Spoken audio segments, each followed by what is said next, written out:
জিজ্ঞেসিলাম শুভেন্দু অধিকারী মহাশয় additional SP আর SP নামে কেন বললেন?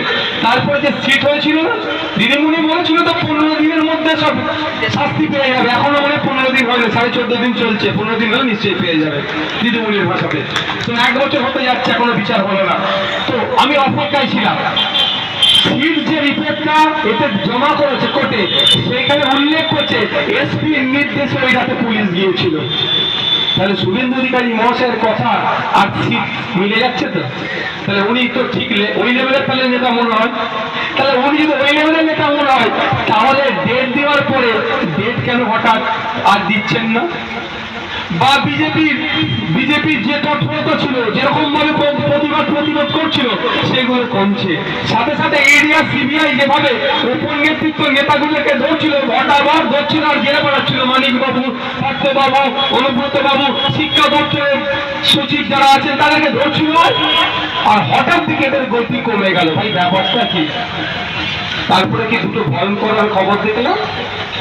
হঠাৎ দেখলাম উনি বলছেন যে প্রধানমন্ত্রী ভালো, অমিত শাহ খারাপ। আচ্ছা না, তার প্রবন্ধ ঠিক ছিল। তারপর আর একটা বড় অঘটন ঘটল।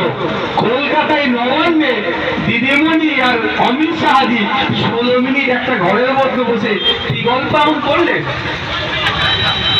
তার কয়েকদিনের মধ্যে দিদির দুধ লঞ্চ হয়ে গেল।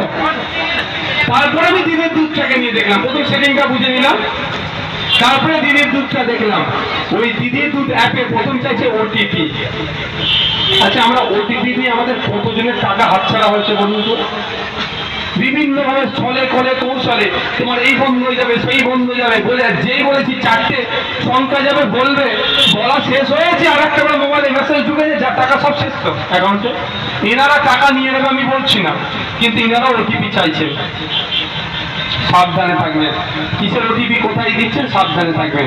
তারপরে স্টেপে যে ডকুমেন্টস গুলো চাইছে, যে তথ্যগুলোতে এন্ট্রি করছে, সেই তথ্যের সাথে এনআরসি হওয়ার অনেক তথ্য মিলে যাচ্ছে। যেই দেখেছে আমার মাথা খারাপ, আমার মাথা খারাপ দেখে, যে এনআরসির জন্য যে সমস্ত তথ্য লাগবে আর দিদির দুধে অ্যাপে তার অনেকটাই মিলে যাচ্ছে।